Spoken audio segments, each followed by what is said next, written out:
मेरे 10वीं के छात्रों, आज मैं बिहार बोर्ड एग्ज़ाम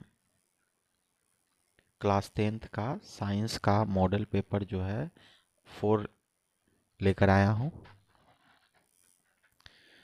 आप चैनल पे नए हैं तो चैनल को लाइक सब्सक्राइब शेयर ज़रूर करें और वीडियो को ज़्यादा से ज़्यादा शेयर करें, क्योंकि शेयर करने से सभी लोगों को फ़ायदा इससे मिल सकता है। स्वार्थी नहीं बने।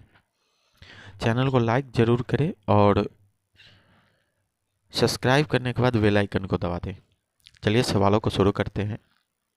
सवाल है कि ताम्र एवं टीन के मिश्र धातु को क्या कहा जाता है।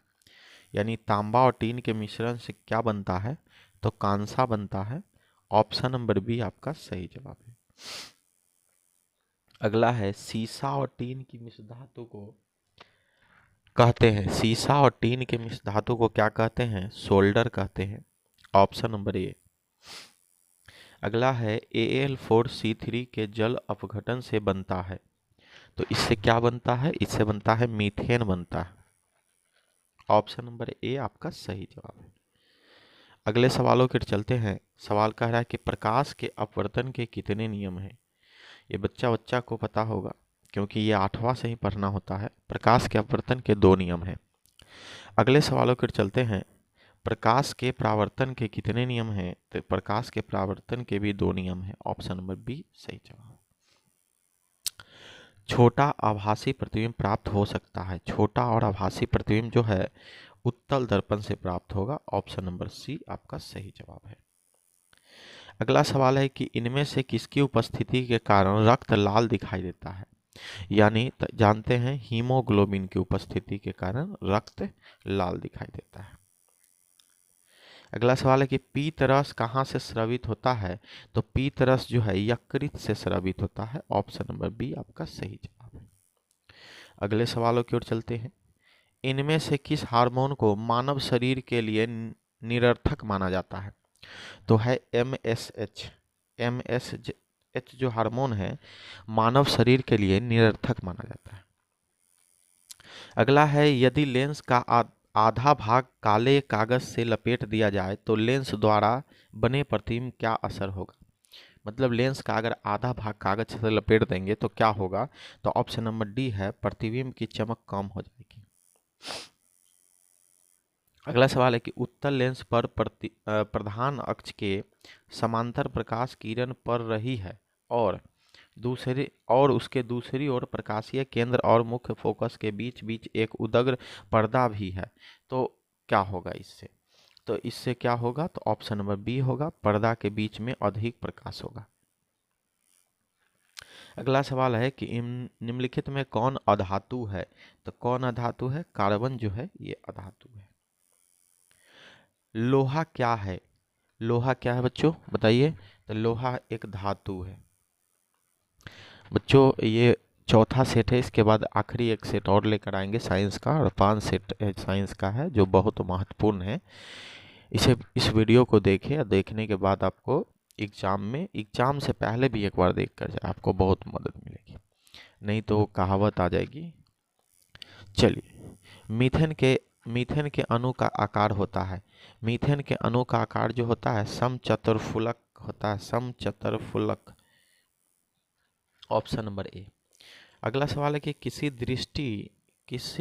किस दृष्टि दोष में किसी वस्तु का प्रतिबिंब रेटिना के पीछे बनता है, तो ये बनता है दूर दृष्टि दोष में। किसी वस्तु का जो प्रतिबिंब है रेटिना से पीछे बनता है। निकट दृष्टि दोष का उपचार किस प्रकार के लेंस में किया जाता है, तो निकट दृष्टि दोष जो है ना अपसारी लेंस में किया जाता है। ऑप्शन नंबर बी आपका सही जवाब है। दूर दृष्टि दोष वाली आंख साफ साफ देख सकती है। दूर दृष्टि दोष वाली जो आंख है दूर की वस्तु को साफ साफ देख सकती है, इसमें अपोजिट होता है। इनमें से किसकी कमी से डायबिटीज इंसिपिड रोग उत्पन्न होती है, तो किसकी कमी से होती है, तो भासोप्रोसीन। ऑप्शन नंबर डी आपका सही जवाब है। इनमें से किसकी कमी से एडिशन बीमारी होती है, एडिशन बीमारी किसकी कमी से होती है, तो एल्डोस्टेरोन। ऑप्शन नंबर ए सही जवाब है। अगला नंबर है कि हजामती साबुन का झाग जल्दी नहीं सूखता है क्योंकि इसमें हजामती साबुन का झाग जल्दी नहीं सूखता है क्योंकि इसमें रेजिन एवं ग्लिसरॉल होता है। ऑप्शन नंबर ए सही जवाब है। कार्बोक्सिलिक अम्ल ग्रुप की पहचान है। कार्बोक्सिलिक अम्ल ग्रुप की पहचान है COOH। COOH। प्रकृति में पृथ्वी पर ऊर्जा का मुख्य स्रोत है। प्रकृति में पृथ्वी पर ऊर्जा का जो मुख्य स्रोत है वह है सूर्य। ऑप्शन नंबर बी आपका सही जवाब है। अगला है निम्नलिखित में कौन अनैच्छिक क्रिया नहीं है। अनैच्छिक क्रिया नहीं मतलब ऐच्छिक क्रिया है। चबाना ऐच्छिक क्रिया है। अगले सवालों की ओर चलते हैं। आयोडीन की कमी से कौन सा रोग होता है। तो आयोडीन की कमी से जो होता है वो घीघा रोग होता है। ऑप्शन नंबर ए आपका सही जवाब है। अगला सवाल है कि दूरदृष्टि दोष का उपचार किस प्रकार के लेंस से किया जाता है। तो दूरदृष्टि दोष का जो उपचार है अभिसारी लेंस से किया जाता है। ऑप्शन नंबर ए आपका सही जवाब है। अगला है कि जरा दूरदर्शिता का उपचार किस प्रकार के लेंस से किया जाता है। तो जरा दूरदर्शिता जो है बाइफोकल लेंस से किया जाता है। ऑप्शन नंबर डी आपका सही जवाब है। किसी विद्युत बल्ब का अनुक्रमांक इतना वोल्ट इतना वाट है, जब इसमें इतना वोल्ट पर प्रचालित करते हैं तो इससे द्वारा उपयुक्त शक्ति होगी। शक्ति क्या होगी? तो शक्ति होगी 25 वाट। कैलकुलेट करके देखिएगा। किसी बल्ब के 220 वोल्ट पर 2 एम्पियर की धारा प्रवाहित होती है तो फिलामेंट का प्रतिरोध क्या होता है। तो फिलामेंट का प्रतिरोध होता है 2 से इसको काट दीजिए 110 ओम हो जाएगा। 110 ओम। ऑप्शन नंबर बी सही जवाब है। कार्बोनिक समूह को सूचित किया जाता है तो इससे किससे सूचित किया जाता है? तो CO द्वारा। Option number C. किसी आवर्त में पाई बाईं ओर से दाईं ओर जाने पर संयोजकता इलेक्ट्रॉन की संख्या, किसी आवर्त में बाईं से दाईं जाते हैं तो इसका क्रम जो होता है वो बढ़ने लगता है। आवर्त सारणी में कितने आवर्त हैं? आवर्त सारणी में कितने आवर्त है? तो 7 आवर्त है। आवर्त सारणी में बच्चों 7 आवर्त है। 8 ओम प्रतिरोध वाले इन प्रतिरोधों को समांतर क्रम में जोड़ने पर तुल्य प्रतिरोध होगा। तुल्य प्रतिरोध कितना होगा? तो NR। ऑप्शन नंबर ए सही जवाब है। मस्तिष्क का कौन सा भाग शरीर की स्थिति तथा संतुलन का अनुरक्षण करता है? मस्तिष्क का कौन सा भाग शरीर के अनुमस्तिष्क है? ऑप्शन नंबर सी सही जवाब है। किस स्थिति में कॉपर स्लूटियम सक्रिय रहकर हार्मोन प्रोजेस्टेरोन तथा लैरिक्सन स्रावित कराता है? तो इसके आंसर है ए अंडाणु के निषेचन के द्वारा। द्विखंडन होता है। द्विखंडन किसमें होता है? तो इनमें से सभी है, यानी अमीबा, पैरामीशियम, लिशमैनिया सभी। अगला सवाल है कि निम्नलिखित में से किस जीव में बहुविखंडन होता है? तो ये होता है मलेरिया परजीवी में। मलेरिया परजीवी में बहुविखंडन होता है। अगला है किसी चालक के प्रतिरोधकता का मात्रक है। किसी चालक के प्रतिरोधकता का मात्रक जो है ओम मीटर है। दो चालक तार जिसे पदार्थ की लंबाई तथा व्यास समान है किसी विद्युत परिपथ में पहले श्रेणी क्रम में और फिर पार्श्व क्रम में संयोजित किया जाते हैं। श्रेणी क्रम और पार्श्व क्रम संयोजन में उत्पन्न ऊष्माओं का अनुपात कितना होता है? तो बच्चों इसके अनुपात जो होते हैं वो 1:4 होते हैं। ऑप्शन नंबर सी। हीलियम कैसा तत्व है? तो बच्चों हीलियम जो है अक्रिय तत्व है। ऑप्शन नंबर ए आपका सही जवाब है। अगले सवालों की ओर चलते हैं। अगला सवाल है कि हरे पौधे कहलाते हैं। तो बच्चे हरे पौधे जो है उत्पाद कहलाते हैं। तो सोशल, आई होप कि आप लोग सोशल साइंस के 5 जो मॉडल सेट थे उसको ज़रूर देखे होंगे। मैं कहता हूँ कि 5 जो 40 नंबर के ऑब्जेक्टिव बनाने हैं 80 में, आप अगर पढ़े हैं, थोड़ा भी पढ़े हैं और मेरे 5 सेट वो पढ़ते हैं तो आपको 40 के 40 बनेंगे, इसकी गारंटी है। और इधर भी 5 सेट का साइंस में दे रहे हैं, अगर 5 सेट आप ये बना लेते हैं तो इसमें भी 40 का 40 आपका निश्चित आएगा, ये हम दावे के साथ कह सकते हैं। त्रिक का नियम निम्नलिखित में से किसके द्वारा प्रतिपादित किया गया है? तो त्रिक का नियम जो है डोब्रेनर द्वारा दिया गया है। ऑप्शन नंबर बी आपका सही जवाब है।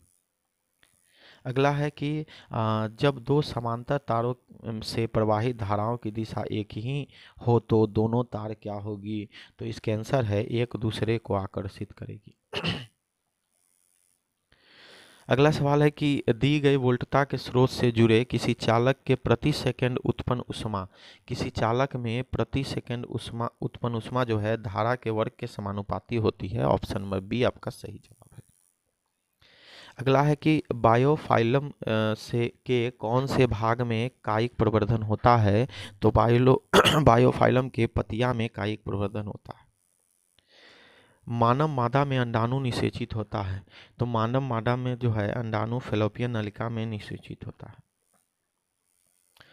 तने द्वारा कायिक प्रवर्धन होता है। तो तने द्वारा कायिक प्रवर्धन पुदीना में, हल्दी में, अदरक में और इनमें से सभी। ऑप्शन नंबर डी आपका सही जवाब है। परिनालिका से धारा प्रवाहित होती है, यह प्रदर्शित करता है। तो परिनालिका से जब धारा प्रवाहित होती है तो यह चुंबकीय गुण को प्रदर्शित करता है। Option number A. अगला सवाल है कि तांबे के तार की एक आयताकार कुंडली किसी चुंबकीय क्षेत्र में घूर्णी गति करती है। कुंडली में प्रेरित विद्युत धारा की दिशा में कितने परिभ्रमण के पश्चात परिवर्तन होता है? तो इसका आंसर है ऑप्शन नंबर सी, आधे परिवर्तन के बाद। अगला सवाल है कि विद्युत धारा उत्पन्न करने की युक्ति को क्या कहते हैं? तो विद्युत धारा उत्पन्न करने की युक्ति को जनित्र कहते हैं। अगला है कि सूर्य से निकटतम दूरी पर स्थित तारा है। सूर्य से निकटतम दूरी पर स्थित तारा प्रोलेक्टमा सेंचुरी है। ऑप्शन नंबर सी जो है आपका सही जवाब है। अगला है कि हमारी गैलेक्सी की आवृत्ति है। तो हमारी गैलेक्सी की जो आवृत्ति है वो सर्पिल है। ऑप्शन नंबर बी सही जवाब है। विकास का कच्चा माल किसे माना जाता है? तो विकास का जो कच्चा माल है उत्परिवर्तन से माना जाता है। ऑप्शन नंबर बी आपका सही जवाब है। सूर्य की सतह का ताप है। सूर्य की सतह का ताप जो है 6000 के है।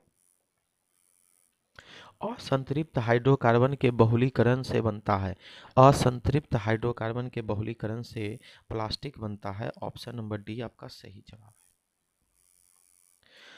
रजोधर्म के कितने दिनों के बाद अंडोत्सर्ग होता है? तो 12 से 14वां दिन जो है अंडोत्सर्ग होता है।